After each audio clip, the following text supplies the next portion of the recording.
Africa ದೇಶಗಳಲ್ಲಿ deadly Ebola virus ಅಟ್ಟಹಾಸ. ಏನಿದು Ebola virus? ಲಕ್ಷಣಗಳೇನು? ಚಿಕಿತ್ಸೆ ಇಲ್ವಾ? ಭಾರತದಲ್ಲೂ ಎಬೋಲಾ ಆತಂಕ. ಏನೆಲ್ಲ ಹೈ ಅಲರ್ಟ್?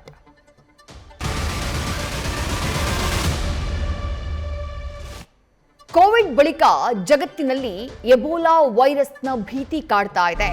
ವಿಶ್ವ ಆರೋಗ್ಯ ಸಂಸ್ಥೆಯಿಂದಾನೇ ಹೆಲ್ತ್ ಎಮರ್ಜೆನ್ಸಿ ಘೋಷಣೆ ಮಾಡಲಾಗಿದೆ.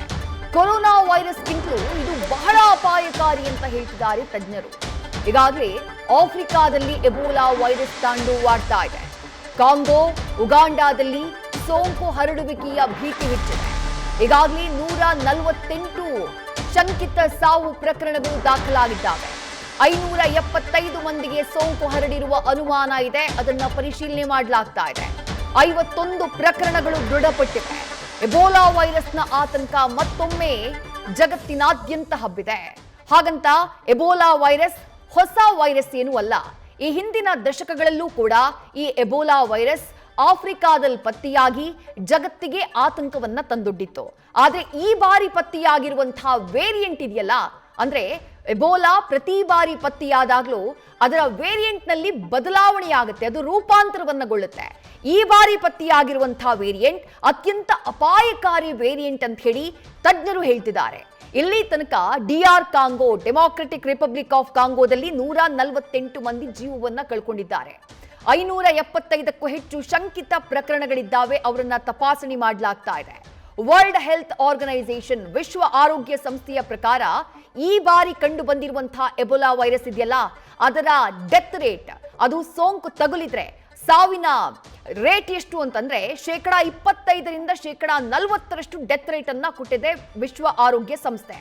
ಜನವರಿ 30, 2020 ಅಂದ್ರೆ ಗ್ಲೋಬಲ್ ಹೆಲ್ತ್ ಎಮರ್ಜೆನ್ಸಿಯನ್ನ ವಿಶ್ವಸಂಸ್ಥೆ ಘೋಷಣೆ ಮಾಡಿತ್ತು ಕೊರೋನಾದ ಕಾರಣಕ್ಕಾಗಿ. ಅದನ್ನ ಬಿಟ್ರೆ ಈಗ ಮತ್ತೆ ಗ್ಲೋಬಲ್ ಎಮರ್ಜೆನ್ಸಿಯನ್ನ ವಿಶ್ವ ಆರೋಗ್ಯ ಸಂಸ್ಥೆ ಘೋಷಣೆ ಮಾಡಿದೆ. ಯಾಕಂದ್ರೆ ಈ ಬಾರಿ ಪತ್ತೆಯಾಗಿರುವಂತಹ ಈ ಎಬೋಲಾ ಅತ್ಯಂತ ಅಪಾಯಕಾರಿ ಅನ್ನುವಂತಹ ಕಾರಣಕ್ಕಾಗಿ. ಜೊತೆಗೆ ಈ ಹಿಂದೆ ಎಬೋಲಾ ಪತ್ತೆಯಾದಂತಹ ಸಂದರ್ಭದಲ್ಲಿ ಅದನ್ನ ಸಾಮಾನ್ಯವಾಗಿ ಲಭ್ಯ ಇರುವಂತಹ ಔಷಧಿಗಳನ್ನ ಬಳಸಿಕೊಂಡು ನಿಯಂತ್ರಣಕ್ಕೆ ತರುವಂತಹ ಪ್ರಯತ್ನ ಆಗ್ತಾ ಇತ್ತು. ಆದ್ರೆ ಈ ಬಾರಿ ಪತ್ತೆಯಾಗಿರುವಂತಹ ಈ ವೇರಿಯಂಟ್ಗೆ ಸೂಕ್ತವಾದಂತಹ ಔಷಧಿಗಳಿಲ್ಲ. ಕಾಂಗೋ ದೇಶದಲ್ಲಿ ಹುಟ್ಟಿದ್ದು, ಕಾಂಗೋದಲ್ಲಿ ಸಾವಿನ ಸರಣಿ ನಡೀತಾ ಇದೆ. ಪಕ್ಕದಲ್ಲಿರುವಂತಹ ಉಗಾಂಡಾಗೂ ಇದು ರೀಚ್ ಆಗಿದೆ. ಉಗಾಂಡಾದಲ್ಲಿ ಇಬ್ರಲ್ಲಿ ಪತ್ತೆಯಾಗಿದೆ, ಅದರಲ್ಲಿ ಒಬ್ರು ಈಗಾಗಲೇ ಸಾವನ್ನಪ್ಪಿದ್ದಾರೆ ಅನ್ನುವಂತಹ ಮಾಹಿತಿ ಇದೆ. ಈ ಒಂದು ಎಬೋಲಾ ವೈರಸ್ ಜಗತ್ತಿನಾದ್ಯಂತ ಆತಂಕ ಸೃಷ್ಟಿ ಮಾಡ್ತಾ ಇರುವ ಬೆನ್ನಲ್ಲೇ ಅಮೆರಿಕ ಒಂದು ಮುನ್ನೆಚ್ಚರಿಕಾ ಕ್ರಮವನ್ನ ಕೈಗೊಂಡಿದೆ. ಉಗಾಂಡಾ, ಸೌತ್ ಸೂಡಾನ್ ಹಾಗೆ ಕಾಂಗೋ ದೇಶಗಳಿಂದ ಬರುವಂತಹ ಪ್ರಯಾಣಿಕರಿಗೆ ನಿರ್ಬಂಧವನ್ನ ಹೇರುವಂತಹ ಕೆಲಸವನ್ನ ಅಮೆರಿಕ ಮಾಡಿದೆ. ಈ ಹಿಂದೆಯೂ 1976ರಲ್ಲಿ ಮೊದಲ ಬಾರಿಗೆ ಈ ಒಂದು ವೈರಸ್ ಪತ್ತೆಯಾಗಿದ್ದು 1976ರಲ್ಲಿ ಕಾಂಗೋನಲ್ಲಿ. ಕಾಂಗೋದ ಎಬೋಲಾ ನದಿ ಬಳಿ ಒಂದು ನಿಗೂಢವಾಗಿ ಜನ ಸಾಯೋದಕ್ಕೆ ಶುರು ಮಾಡ್ತಾರೆ. ಡೆಮಾಕ್ರೆಟಿಕ್ ಕಾಂಗೋದ ಎಬೋಲಾ ನದಿ ಬಳಿ ಸಿಕ್ಕಾಪಟ್ಟೆ ಜನ ಸಾಯೋಕ್ ಶುರು ಮಾಡಿದಾಗ, ಆಗ ಪರಿಶೀಲನೆ ಮಾಡಿದಾಗ ಇಂಥದ್ದೊಂದು ವೈರಸ್ ಹರಡಿರುವುದು ಬೆಳಕಿಗೆ ಬರುತ್ತೆ. ಆ ಸಂದರ್ಭದಲ್ಲಿ ಅದಕ್ಕೆ ಎಬೋಲಾ ಅನ್ನುವಂಥ ಹೆಸರನ್ನ ಇಟ್ಟಿತ್ತು. ರೀಸೆಂಟ್ ಆಗಿ ಹಂಟಾ ವೈರಸ್ ಬಹಳ ದೊಡ್ಡ ಮಟ್ಟದಲ್ಲಿ ಸದ್ದು ಮಾಡಿತ್ತು. ಆದ್ರೆ ಹಂಟಾ ವೈರಸ್ನ ಹರಡುವಿಕೆಯ ಪ್ರಮಾಣ 0.1 0.7 ಮಾತ್ರ. ಆದ್ರೆ ಈ ಎಬೋಲಾ ಬಹಳ ಸುಲಭವಾಗಿ ಜನರಿಂದ ಜನರಿಗೆ ಹರಡ್ತಾ ಹೋಗುತ್ತೆ ಅಂತ ಹೇಳಿ ತಜ್ಞರು ಹೇಳ್ತಿದ್ದಾರೆ. ಹಾಗಾಗಿನೇ ಎಬೋಲಾ ವೈರಸ್ ಬಗ್ಗೆ ಆತಂಕ ಮೂಡಿರೋದು. ಈ ಹಿಂದೆಯೂ 1976, 95, 2007, 2012, 2014, 2018, 2020 ಹೀಗೆ ಹಲವು ಬಾರಿ, ಸುಮಾರು 17 ಬಾರಿ ಆಫ್ರಿಕಾ ದೇಶಗಳಲ್ಲಿ, ಆಫ್ರಿಕಾದ ಕಾಂಗೋ, ಉಗಾಂಡಾ ಈ ಭಾಗದಲ್ಲಿ ಈ ಎಬೋಲಾ ವೈರಸ್ ಪತ್ತೆಯಾಗಿ ಸಾವಿನ ಸರಣಿಯನ್ನ ಬರೆದಿತ್ತು. ಒಂದು ಬಾರಿಯಂತೂ ಈ ಎಬೋಲಾ ವೈರಸ್ ನಲ್ಲಿ 4 ವೇರಿಯಂಟ್ಗಳಿದ್ದಾವೆ. ಅದರಲ್ಲಿ ಜಾಯ್ರ್ ಅನ್ನುವಂತಹ ಒಂದು ವೇರಿಯಂಟ್, ಅದು ಪತ್ತೆಯಾದಂತಹ ಸಂದರ್ಭದಲ್ಲಿ ಸೋಂಕು ಪತ್ತೆಯಾದವರಲ್ಲಿ ಒಟ್ಟು 80% ಜನ ಜೀವವನ್ನ ಕಳ್ಕೊಂಡ್ಬಿಟ್ಟಿದ್ರು. ಹಾಗಾಗಿ ಎಬೋಲಾ ವೈರಸ್ ಬಗ್ಗೆ ಈ ಬಾರಿ ಪತ್ತೆಯಾಗಿರುವಂತಹ ಎಬೋಲಾದ ವೇರಿಯಂಟ್ ಬಗ್ಗೆ ಸಾಕಷ್ಟು ಆತಂಕ ಇದೆ. ಹೀಗಾಗಿ ವಿಶ್ವದ ಬೇರೆ ಬೇರೆ ರಾಷ್ಟ್ರಗಳು ಅಲರ್ಟ್ ಆಗಿದ್ದಾವೆ. ಬೇರೆ ರಾಷ್ಟ್ರಗಳಿಂದ ಬರುವಂತಹ ಪ್ರಯಾಣಿಕರು ಯಾರಿದ್ದಾರೆ, ಅದರಲ್ಲೂ ಈ ಡೆಮಾಕ್ರೆಟಿಕ್ ಕಾಂಗೋ ದೇಶ, ಉಗಾಂಡಾ ದೇಶ, ಸೌತ್ ಸೂಡಾನ್ ದೇಶ, ಈ ದೇಶಗಳಿಂದ ಬರುವಂತಹ ಪ್ರಯಾಣಿಕರ ಮೇಲೆ ಹೆಚ್ಚಿನ ನಿಗಾನ ವಹಿಸಲಾಗ್ತಾ ಇದೆ. ಕೆಲ ರಾಷ್ಟ್ರಗಳು ಆ ದೇಶದಿಂದ ಬರುವಂತಹ ಪ್ರಯಾಣಿಕರಿಗೆ ನಿರ್ಬಂಧವನ್ನ ಹೇರಿ ಮುನ್ನೆಚ್ಚರಿಕಾ ಕ್ರಮವನ್ನ ತೆಗೆದುಕೊಂಡಿವೆ. Prevention is better than cure ಅನ್ನುವಂಥ ಮಾತನ್ನ ಹೇಳ್ತಾರೆ. ಹಾಗಾಗಿ ಎಬೋಲಾ ವೈರಸ್ ದೇಶದ ಗಡಿಯನ್ನ ರೀಚ್ ಆಗುವುದಕ್ಕೆ ಬಹಳ ಸಮಯ ಬೇಕಾಗಿಲ್ಲ. ಅದರ ತೀವ್ರತೆ, ಅದರ ಅಪಾಯವನ್ನ ಅರಿತರೆ ಆ ಕಾರಣಕ್ಕಾಗಿ ಜಗತ್ತಿನಾದ್ಯಂತ ಅಲರ್ಟ್ ಘೋಷಣೆ ಮಾಡಲಾಗಿದೆ.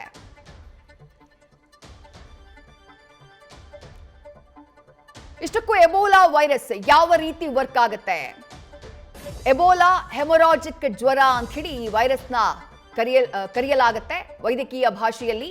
ಎಬೋಲಾ ವೈರಸ್ನಿಂದ ಉಂಟಾಗುವಂತಹ ಒಂದು ಸೋಂಕಿದು ಮಾರಕ ಪ್ರಾಣಿಜನ್ಯ ವೈರಲ್ ಸೋಂಕು, ಅಂದ್ರೆ ಪ್ರಾಣಿಗಳಿಂದ ಹರಡುವಂತಹ ಒಂದು ಸೋಂಕು. ಪ್ರಮುಖವಾಗಿ ಯಾವುದರಿಂದ? ಬಾವಲಿಗಳಿಂದ ಇದು ಹರಡುತ್ತೆ, ಫ್ರೂಟ್ ಬ್ಯಾಟ್ಗಳಿಂದ ಇದು ಹರಡುತ್ತೆ ಅನ್ನುವಂಥ ಮಾಹಿತಿ ಇದೆ. ಮನುಷ್ಯರಿಗೆ ಹರಡುತ್ತೆ. ಒಂದು ಸಲ ಮನುಷ್ಯರಿಗೆ ಹರಡಿಬಿಟ್ರೆ ಬಹಳ ವೇಗವಾಗಿ ಅದು ತನ್ನ ಹರಡುವಿಕೆಯನ್ನ ಹೆಚ್ಚು ಮಾಡುತ್ತೆ. ವಿಪರ್ಯಾಸ ಏನು ಅಂದ್ರೆ, ಯಾರಿಗೆ ಎಬೋಲಾ ಬಂದಿರುತ್ತೋ ಅಥವಾ ಎಬೋಲಾ ಸೋಂಕು ಕಾಣಿಸಿಕೊಂಡಿರುತ್ತೋ, ಅವರ ದೇಹವನ್ನ ಹೊಕ್ಕಿರುತ್ತೋ, ಆರಂಭದ ಹಂತದಲ್ಲಿ ಇದು ಯಾವುದೇ ಲಕ್ಷಣವನ್ನ ತೋರಿಸುವುದಿಲ್ಲ. ದೇಹದಲ್ಲಿ ಉಷ್ಣತೆ ಸಾಮಾನ್ಯವಾಗಿರುತ್ತೆ. ಹಾಗಾಗಿ ಇಂಥವ್ರಿಗೆ ಎಬೋಲಾ ಬಂದಿದೆ, ಅವರು ಎಬೋಲಾದಿಂದ ಸಫರ್ ಆಗ್ತಿದ್ದಾರೆ, ಅವರ ದೇಹದೊಳಗೆ ಎಬೋಲಾ ಸೋಂಕು ತನ್ನ ಕಾರ್ಯಾಚರಣೆಯನ್ನ ಆರಂಭ ಮಾಡಿಬಿಟ್ಟಿದೆ ಅನ್ನೋದೇ ಗೊತ್ತಾಗೋದಿಲ್ಲ. 2 ರಿಂದ 21 ದಿನಗಳವರೆಗೆ, ಸರಾಸರಿ 8 ರಿಂದ 10 ದಿನಗಳವರೆಗೆ ಆ ಒಂದು ಲಕ್ಷಣಗಳಿರುತ್ತವೆ. ಒಂದು ಸಲ ಬಂದ್ರೆ ಅನಾರೋಗ್ಯ ತೀವ್ರವಾಗ್ತಾ ಇದ್ದ ಹಾಗೆ ಸಾಂಕ್ರಾಮಿಕವಾಗಿ ಈ ಎಬೋಲಾ ವೈರಸ್ ಬದಲಾಗುತ್ತೆ. ಹಾಗಾಗಿಯೇ ಎಬೋಲಾ ವೈರಸ್ನ ಡೆತ್ ರೇಟ್ ಕೂಡ ಜಾಸ್ತಿ ಇರೋದ್ರಿಂದ, ಆ ಪ್ರಮಾಣ ಜಾಸ್ತಿ ಇರೋದ್ರಿಂದ ಜನರಲ್ ಆತಂಕ ಇದೆ ಎಬೋಲಾ ವೈರಸ್ಗೆ ಸಂಬಂಧಪಟ್ಟ ಹಾಗೆ. ಇದುವರೆಗೂ ಭಾರತಕ್ಕೆ ರೀಚ್ ಆಗಿಲ್ಲ, ಆದ್ರೆ ಆಫ್ರಿಕಾ ದೇಶಗಳಲ್ಲೇ ಸದ್ಯಕ್ಕೆ ಅದಿದೆ ಅನ್ನುವಂಥ ಮಾಹಿತಿ. ಬಟ್ ಅದು ಹರಡುವಂಥ ವೇಗ ಇದೆಯಲ್ಲ, ಆ ಕಾರಣಕ್ಕಾಗಿ ಅದು ಆದಷ್ಟು ಶೀಘ್ರದಲ್ಲಿ ಬೇರೆ ಕಡೆಗೂ ಕೂಡ ಹರಡಬಹುದು, ಬೇರೆ ದೇಶಕ್ಕೂ ಕೂಡ ಕಾಲಿಡಬಹುದು ಅನ್ನುವಂಥ ಆತಂಕ ಕಾಡ್ತಾ ಇರೋದು. ಇಷ್ಟಕ್ಕೂ ಈ ಎಬೋಲಾ ವೈರಸ್ ಯಾರಿಗಾದ್ರೂ ಹೊಕ್ಕರೆ ಏನ್ ಲಕ್ಷಣಗಳನ್ನ ತೋರಿಸುತ್ತೆ? ಸಾಮಾನ್ಯವಾಗಿ ಲಕ್ಷಣವನ್ನ ತೋರಿಸೋದು ಬಹಳ ನಿಧಾನಗತಿಯಲ್ಲಿ. ಬಟ್ ಯಾವ ರೀತಿಯಾದಂತಹ ಲಕ್ಷಣಗಳನ್ನು ತೋರಿಸುತ್ತೆ? ಜ್ವರ ಬರುತ್ತೆ, ತಲೆನೋವು ಕಾಣಿಸಿಕೊಳ್ಳುತ್ತೆ, ಸ್ನಾಯು ಮತ್ತು ಕೀಲು ನೋವು ಕಾಣಿಸಿಕೊಳ್ಳುತ್ತೆ, ಹಾಗೆಯೇ ಹೊಟ್ಟೆ ನೋವು ಕಾಣಿಸಿಕೊಳ್ಳುತ್ತೆ, ದೌರ್ಬಲ್ಯ ಹಾಗೆ ಆಯಾಸ ಕಾಣಿಸಿಕೊಳ್ಳುತ್ತೆ, ವಾಂತಿ ಮತ್ತು ಅತಿಸಾರ, ರಕ್ತಸ್ರಾವ ಇವೆಲ್ಲವೂ ಕೂಡ ಈ ಎಬೋಲಾ ಸೋಂಕಿನ ಲಕ್ಷಣಗಳು. ಎಬೋಲಾ ಸೋಂಕು ಒಳಹೊಕ್ಕರೆ ಈ ರೀತಿಯಾದಂತಹ ಸಿಂಪ್ಟಮ್ಸ್ ದೇಹದಲ್ಲಿ ಕಾಣಿಸಿಕೊಳ್ಳುವುದಕ್ಕೆ ಶುರುವಾಗುತ್ತೆ.